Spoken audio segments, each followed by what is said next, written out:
அனைவருக்கும் என் இனிய நமஸ்காரம், வணக்கம். இன்று நாம் பார்க்க போவது சகுனியும் பெருமாளின் பக்தன்தான் என்று எடுத்துக்காட்டாக அமையப்பெற்ற ஒரு கதை. ஒரு சமயம் அர்ஜுனனின் மகன் அபிமன்யுவின் இல்லத்திற்கு ஒரு முனிவர் வந்தாராம்.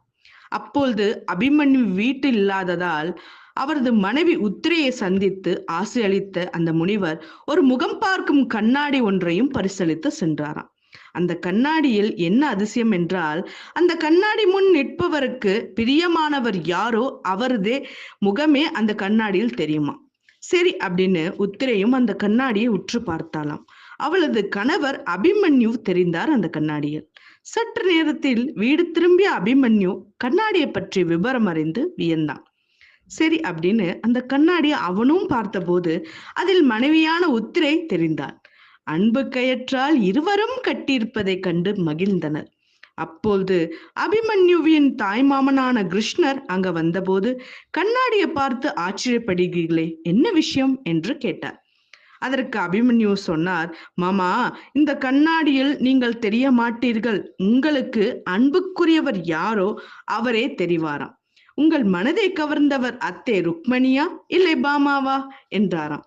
அதற்கு மாயகிருஷ்ணன், எப்படி யாராவது ஒரு மனைவியை அடையாளம் காட்டி இன்னொருத்திடம் சிக்குவான அந்த மாயகிருஷ்ணன்? அவர் கண்ணாடி முன்னாடி பார்த்த போது அதில் சகுனி தெரிந்தானா. உடனே அபிமன்யு வியந்து, இது என்ன விந்தையாக உள்ளது என்று கேட்டாராம். அதற்கு கிருஷ்ணர் சொன்னார், அபிமன்யு, பக்தர்கள் கூட காரியமாக வேண்டுமென்றால் தான் என்னை நினைப்பார்கள். ஆனால் தூக்கத்திலும் கூட என்னை கொல்ல துடிக்கின்றவன் சகுனி. எப்பொழுதும் அவனுக்கு என் நினைவுதான், அதனால் எனக்கும் அவன் நினைவுதான் என்றாராம். இதன் மூலம் நமக்கு புலப்படுறது என்ன? சகுனி அவருக்கே தெரியாம அவர் பெருமாளோட பக்தனாதான் இருந்திருக்கார் அப்படிங்கிறது புலப்படுது.